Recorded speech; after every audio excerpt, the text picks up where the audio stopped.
అందరూ కళ్ళు మూసుకోండి, ప్రశాంతంగా కూర్చోండి.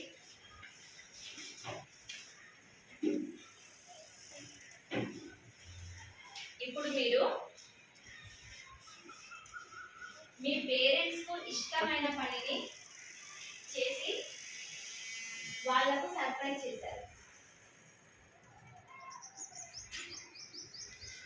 అలాంటప్పుడు మీ పేరెంట్స్ మిమ్మల్ని ఎలా అప్రిషియేట్ చేశారు, ఎలా మెచ్చుకుంటారు? ఇంటి చుట్టుపక్కల వాళ్ళందరికీ మా అబ్బాయి ఇలా చేశాడు, అలా చేశాడు. తర్వాత బంధువులకి ఫోన్ చేసి మా అబ్బాయి అది చేశాడు, ఇది చేశాడు, అది సాధించాడు అని చెప్పి మీరు చేసిన మంచి పనులను వాళ్ళు ఎంతో మెచ్చుకుంటారు కదా. ఆ మాటలను ఒకసారి ఊహించుకోండి. వాళ్ళ హ్యాపీనెస్ని మీ మనసులో చూడండి.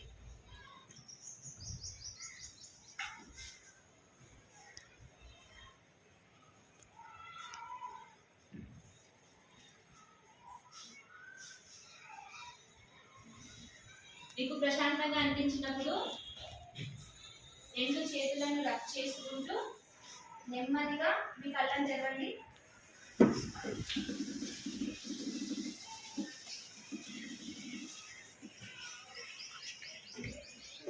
ఎలా అనిపించింది?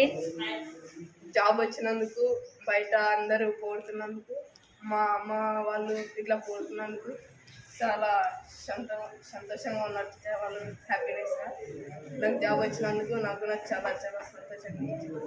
అమ్మ నాన్నకి నేను పోలీస్ జాబ్ కొట్టినందుకు చాలా సంతోషిస్తున్నారు.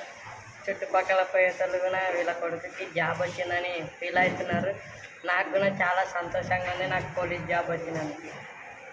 మా అమ్మ నాన్నను ఊహించుకున్నప్పుడు నాకు చాలా మంచిగా అనిపించింది. నేను పోలీస్ జాబ్ కొట్టి నాకు కార్లో వెళ్ళి మా అమ్మ నాన్న సర్ప్రైజ్ చేసినప్పుడు మా అమ్మ నాన్న నన్ను తలుచుకొని ఎంత మంచి వాడు మంచిగా చదువుకొని పోలీస్ జాబ్ కొట్టాడు, ఇప్పుడు నేను ఊరిలో అందరికీ చెప్తాను అని అందరూ ఊహించుకొని చాలా ఆనందంగా కలిగింది నాకు.